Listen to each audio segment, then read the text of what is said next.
Breaking news, government rolls out new curfew orders and we've got all the details. BVI Red Cross accepts donations to food bank and government responds to food shortage concerns. These and more stories when 284 News returns.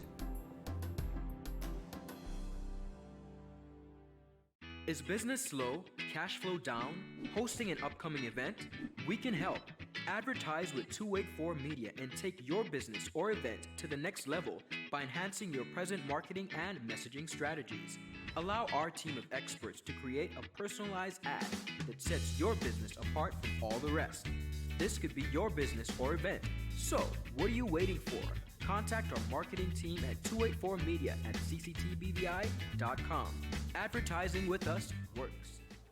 Hello viewers and good afternoon. It's Wednesday, April 15th, 2020. I'm Ron Grant. And I am Javon Wilson back with another edition of 284 News. Now, Ron, we just want to say a quick hello to all of our valued viewers from all across the world, but especially our valued viewers here in the British Virgin Islands. We are really committed to keeping you informed, and we hope that you are enjoying the lockdown and, of course, enjoying the news. Most definitely. We appreciate each and every one of their concerns. We begin today's newscast with an update on a story in yesterday, April 14th newscast in regards to inmates being housed at a local hotel. It has been since confirmed that only 2 inmates are being housed at Paradise Hotel for a period of 14 days, despite the declaration by Governor Jaspert stating that the hotel is now deemed a prison, occupying rooms at 110 to 116. Authorities say this arrangement is strictly in the fight against COVID-19 to prevent any possible exposure to the virus and not due to any recent overcrowding at Her Majesty's prison. All right, viewers, now that that has been clarified, we're going to head straight into your newscast for today. Now, today, the government of the Virgin Islands held a press conference to apprise the territory of new developments within Cabinet in the fight against COVID-19. Now, first and foremost, the Premier announced that the upcoming internal reopening of the territory, we will be seeing that in a very structured approach. So, Ron, from April 18th to June 1st, will enter into a soft curfew between the hours of 6 a.m. and 7 p.m., allowing residents across the territory to access the much-needed essential services. The Cabinet has also fine-tuned a list of those businesses that are considered essential. So let's watch. The Cabinet agreed that on Sunday, April 19, 2020, seniors and essential workers can access key critical businesses for essential supplies and services. Seniors will be persons who are 70 years and above, and everyone else should remain at home. In Cabinet, we also agreed that from Monday, April 20th at 6 a.m., residents will be able to leave their home to access critical key services as defined, and for limited exercise, but not on beaches. For now, all beaches remain closed. Please take note. Cabinet decided on access to businesses in the Rotong Business District for the introduction of a district-by-district plan from Monday, 20th April to Thursday, April 23rd, 2020. It is as follows. On Monday, 20th April, residents from District 4, 5, and 6 will be the only one allowed to access business in the Rotong Business District. On Tuesday, 21st April, residents of Districts 1, 2, and 3 will be the only ones allowed to access business in the Rotong Business District. And on Wednesday, 22nd April, residents of Districts 7 and 8 will be the only ones allowed to access businesses in the Rotong Business District for the introduction of the internal reopening. And on Thursday, 23rd April, District 9 will be allowed to access the Rotong business districts. Residents of Anegada will be allowed to travel to Rotong Business District area to access services from April 20th to the 23rd, 2020. Please note that Jocelyn Dyke will fall within the District 2. So, Ron, newly defined measures there from the government of the Virgin Islands. And viewers, just to reiterate, on April 18th, businesses will be able to clear their goods from Port Purcell as well as the St. Thomas Bay in Virgin Gorda. Of course, that is essential for us to be able to replenish and cater to the rest of the territory. On April 19th, only seniors and essential workers will be allowed out. The Premier is reiterating that only those persons should be out on April 19th. April 20th, districts 4, 5, and 6. On April 21st, districts 1, 2, and 3. On April 22nd, districts 7 and 8. On April 23rd, we have District 9. It's important to note that Anegadian residents, have access from the 20th to the 23rd. And Jos Van Dyke has been classified, of course, within District 2. So this means from April 18th at 6 a.m., residents will be let out in a phased control approach to access essential services in the Rotong area.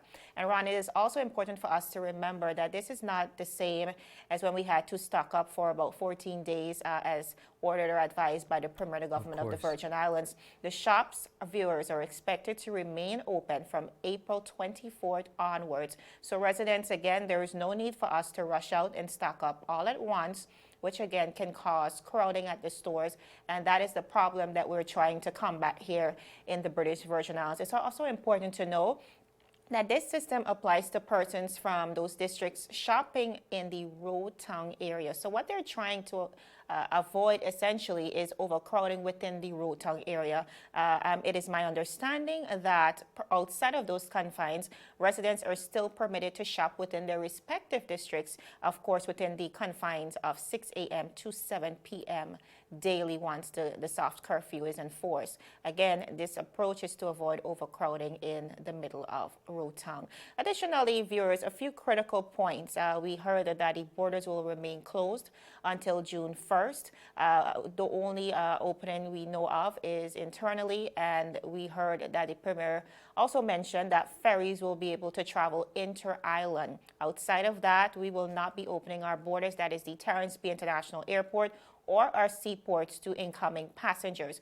But once that's lifted on June 2nd, belongers and residents will only be allowed to enter through the airport, which is the Terrence B International Airport, for a period of 3 months. But again, approval must be given 7 days in advance of travel, amongst other measures. So again, Ron, we see here the dire need to, what I would say is to re-energize some of the business activity to keep our local sectors going and, of course, the economy going.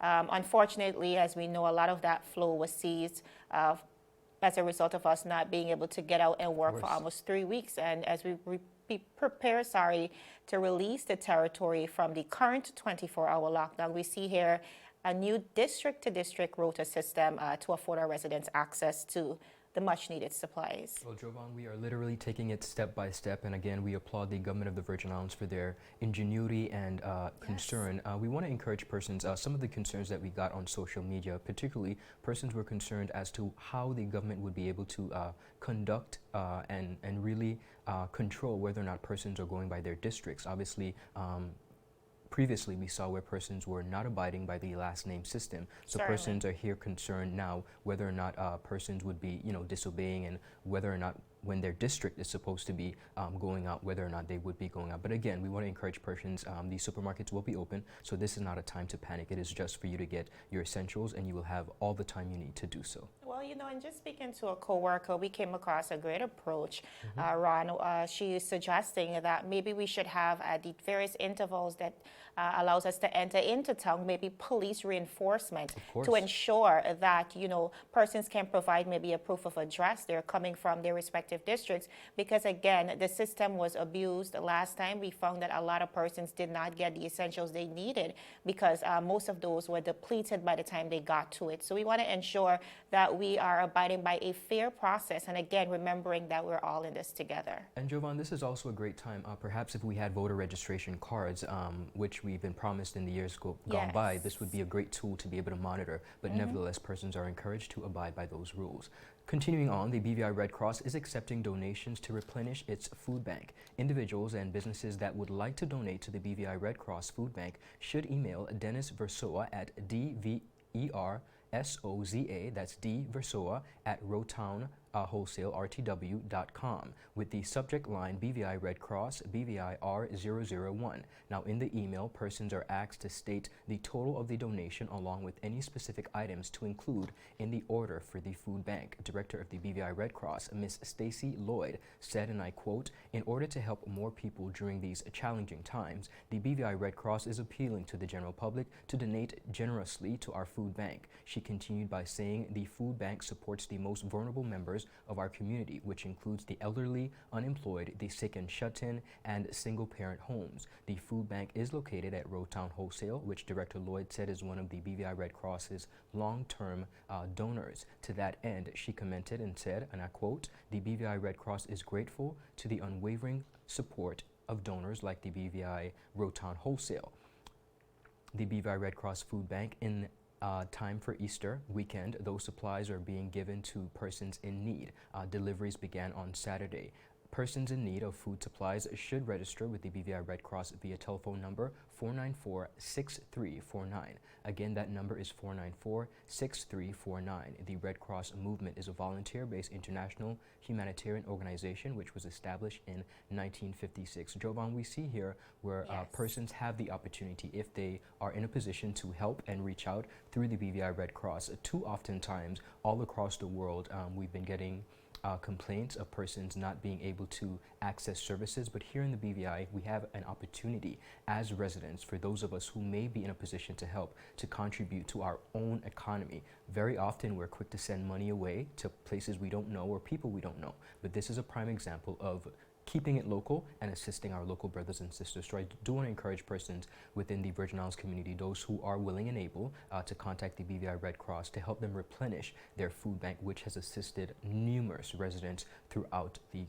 pandemic of COVID-19. Certainly, Ron. The reality is this combined or collective effort between the government of the Virgin Islands, the Family Support Network, and BVI Red Cross, it's great, you know, but the question is, how long can it last? Agreed. How long can the government afford to sustain the territory in a similar format? So this is a direct appeal not only to corporate BVI to step up and do what they can, but like you said, the average resident who's capable of assisting in whatever way we can. It still takes a village. Absolutely. And we're still dependent on each other as much as we can. So Most again, definitely. if you can reach out, and anything will help. I know in speaking to the Family Support Network and BVI Red Cross, some of the essential items needed as we speak, the most popular ones, I should say, are items like water, Pampers or baby products. We also hear about persons requesting meat. So those are some of the prime shortages we've been seeing, and we'll be getting into that right after this commercial break. But for now, viewers, if you can donate, we would appreciate it. All right, still ahead, 50-year-old arrested for burglarizing, and believe it or not, residents are running short on food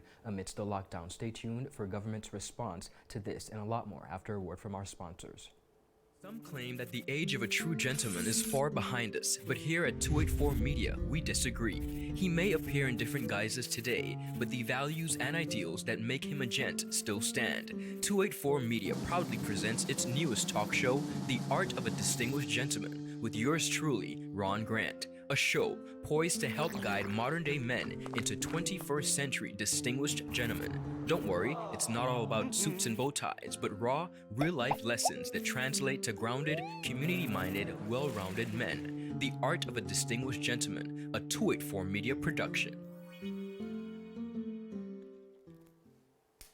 Viewers, welcome back to 284 News. Now, one of the growing concerns following the novel coronavirus, and by extension, the closing of borders and a complete 24-hour lockdown in the BVI, was the issue of food. Now, prior to our lockdown, government allowed residents 3 days to shop in a phased approach, but that was combated by things like panic shopping, crowding, and in many cases, hoarding, which resulted in many persons not being able to have equal access to goods and services. But besides that, many residents could simply not afford to shop for the 14 days defined. As we know, with borders shut, 60% of our hospitality workforce was heavily impacted, and according to preliminary reports, thousands of persons lost their jobs. And so in the absence of money, how do we buy food? Now, in light of those concerns, we here at 284 Media posted a poll to find out how persons were doing on groceries while on lockdown. And viewers, the feedback was not only alarming but heartbreaking in many cases. One resident said, "I'm running out or already out of milk, cornflakes, flour, eggs, provisions, sausage, rice, and sugar, and fruits. It is not easy with kids. The amount of money spent in shops, and still it's not enough to last until April 19th. I'm just stressed out." Another said, "When it was my turn to shop on Saturday, the fruits and vegetables or the greens were not available." And Ron, I can personally attest to that. I fell into the section W, of course, the last section allotted to shop, and a lot of the fresh produce was depleted right before the time for lockdown. So a lot of persons were not able to secure those items. And viewers, we were terribly heartbroken to hear from another resident who said, quote, "Being epileptic and standing in line in the hot sun was not a good combination. I didn't shop, but I'm holding on." And Ron, as we've seen in the media recently, we did see a woman who allegedly had a heat stroke. Yes, So a lot of concerns had issues, yeah. Yes, a lot of concerns rising. A lot of persons couldn't get to what they needed for these few days.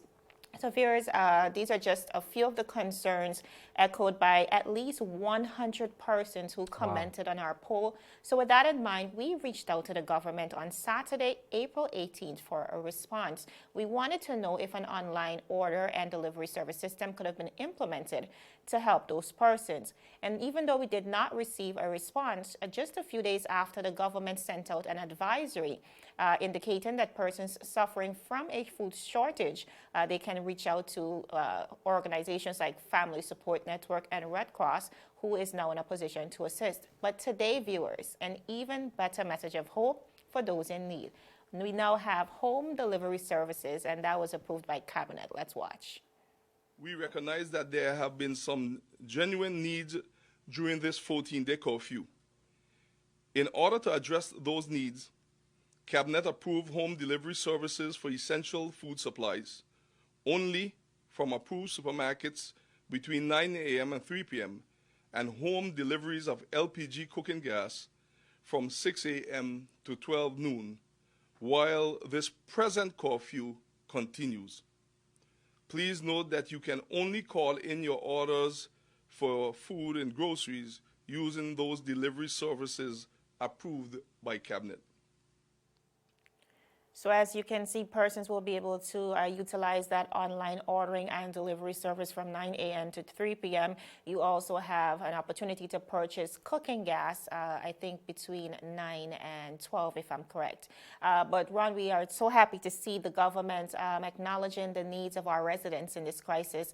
Again, through this collaborative effort between the Social Department, FSN, and BVI Red Cross, we are now able to reach a lot more persons in need. I know just based on preliminary numbers, we saw about 800 persons being able to benefit from that combined effort. I know of also our district representatives having given out vouchers in the amount of $150, $75 to persons in need. Now, in speaking to the Family Support Network recently, we were also able to confirm that there is a very strict criteria that must be met in order for persons to receive assistance because, we've heard reports that a few greedy persons have begun abusing the opportunity. FSN noted instances where persons got assistance from their district reps and still tried getting more from these nonprofit organizations. So now there's a strict measure in place to ensure that persons are not abusing the system, they're not compromising the efforts, and of course that we are able to reach the most vulnerable population in this crisis, Ron. Well, Jovan, in any situation, we know where persons will take advantage if they can, but I'm happy to hear that a lot of our supermarkets are now putting measures in place. Today, once the press conference with the government was completed, we received correspondence from Walmart Supermarket, who was encouraging persons to do online shopping. We know Roadtown Wholesale also issued their online curbside shopping, but I want to speak to this in regards, because I think it's important for a lot of businesses who are able to do this to perhaps consider continuing these services even after Beyond. the pandemic of COVID-19. I think in all actuality, it could only work to our betterment. Believe it or not, we're seeing where a lot of the things that we should have already been doing, we're now doing, and it's almost like, Coronavirus. yeah, absolutely. So it's putting us up to speed, and it's making us step up to the plate in areas that we should have already long been up to speed Yeah, on. it's a shift in the right direction. Absolutely. Even with our public service, our private sector, it's a period of transition, and it really forcing us to adjust, but level up in many instances, like I you agree. said. Now, moving right along, one male has been charged in relation to the burglary at Purser's Restaurant and Bar that was reported on Monday, April 13th, 2020. Howard Hughes, 50, of no fixed place of abode, has been charged with burglary and breaching the curfew. He remains in police custody pending his appearance in the magistrate's court. On Monday, April 13th, police received a report of a burglary at Purser's Bar and Restaurant located on Main Street at approximately 11:45 on April 12th. Inquiries indicated that the restaurant was discovered burglarized after being checked on by an employee. And on the morning of the report. Now, Jovan, all across the region, we see where persons who have no fixed address, they have seemingly been left out in the wind as it pertains to COVID-19. Thankfully, It's here in the sad. BVI, we do not have a very large number of homeless persons, but it brought me to the realization, amidst COVID-19, what exactly is happening to homeless persons? And in doing research, we know of the state of California, particularly in San Francisco, because a lot of hotels are now empty. They are now Yes. moving to have many homeless persons inside of those hotels to kind of lessen the pandemic of COVID-19. But most importantly, I think it speaks to our social morale as a country that we do have to remember and not forget the persons who are less fortunate, persons who are on the street, whether it is by accident or by choice, whatever circumstances has happened in their life. We do want to make sure that we're catering to the entire community. In this example of the burglary with this particular resident is no such example, but we want to continue to make sure that all of our community is being covered. We don't even know for sure if it's not an example. The thing is, he That's he correct. has no fixed abode, and how are persons like that able to provide for themselves? How are they being able to get meals? I know through an effort in East End, we saw private Yes, individuals beautiful being able to initiative. reach out through efforts, combined efforts with the police force, of course, being able to reach out to the homeless. But Ron, that is not the reality for a lot of people. Ever since this story surfaced, one of the common concerns was, maybe he was just hungry. And I mean, this is not to in any way Agreed. condone what was happening. But again, we have to ensure, like you said, we're catering to All residents. the entire territory in this situation, Most especially in this definitely. crisis. Yeah, still ahead, President Trump moves to halt funding to the World Health Organization, believe it or not, amidst COVID-19, a story that you don't want to miss. All this and more. You're watching 284 News. How may I assist you? Yes. You want top of power? You want top of power? Join the prepaid party with CCT and enjoy more affordable data plans, more top-up promotions, more savings with hero bundles, and more value for your money each and every Tuesday with Top Up Turn Up Tuesday. Visit a CCT store today or anywhere CCT Top Up is sold and top up your phone. 5, 10, 15, 20, 25, 30. You want top of power?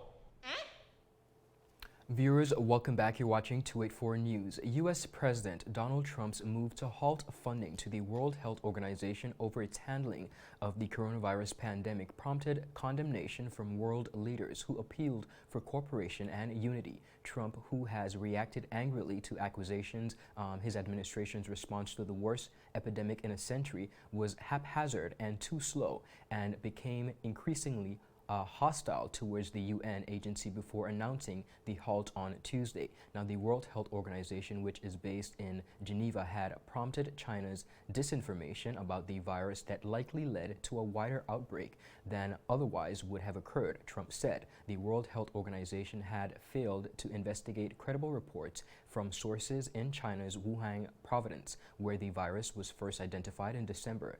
That conflicted with Beijing's account about the spread and publicly endorsed. Now, the idea that human-to-human transmission was not happening, this is what Trump said. Now, the World Health Organization failed in its basic duty, this is according to the president, and must be held accountable, Trump told a White House news correspondent on Tuesday. A U.S. official has stated that Trump made the move despite backlash within his administration, especially from top health advisors. There was no immediate reaction from the World Health Organization, which has been appealing for more than $1 billion to fund operations against the pandemic. The United States is the biggest overall donor to the World Health Organization, contributing more than $400 million in 2019, roughly 15% of the World Health Organization's budget. Nearly 2 million people globally have been infected and more than 127,000 have died since the disease emerged in China late last year. UN Secretary General Antonio Guterres said it was not the time to reduce resources for the World Health Organization. Now is the time for unity and for the international community to work together in solidarity to stop this virus and its shattering consequences. Now, Jovan, these are daunting very daunting actions by the U.S. president that we are baffled by. I really don't understand, but at the end of the day, this has taken place, and the World Health Organization has taken a tremendous blow with the halt of assistance from the U.S. America. Well, Ron, this is the reality. The crazy thing is when we wake up, we do not know which Donald Trump we're going to get today. It changes by the minute. And so one of the things we see here is, you know, somebody has to take the blame. The reality is the Trump administration dragged their feet when it comes to the reality and the magnitude of this virus. It took about 3 weeks to a month for them to kick in. And before then, he was basically discounting the reality of the situation. And so by the time it got to the United States becoming the epicenter, with recording the most confirmed cases in the United States, it was basically out of control. And that's why he continues to dismiss reporters' questions on supplies, medical supplies, and why, I mean, at one point he was attributing the lack of supplies to the last administration, even though he's been in office for how many years already. So somebody has to take the blame, and now he is looking to blame the World Health Organization for that, even though they would have condemned China on not coming forward or being more forthcoming with the information. He actually complimented them in the beginning, but because this has now become a crisis for America, he's looking to blame the World Health Organization for that crisis. But again, Ron, it's a dire situation. We see his administration really taking crucial measures to essentially rob other countries of equipment and supplies that were ordered from China, and not allowing certain supplies out of the United States of America. We here are a victim of that situation, and so he is definitely on the hot fire and trying to find someone else to blame.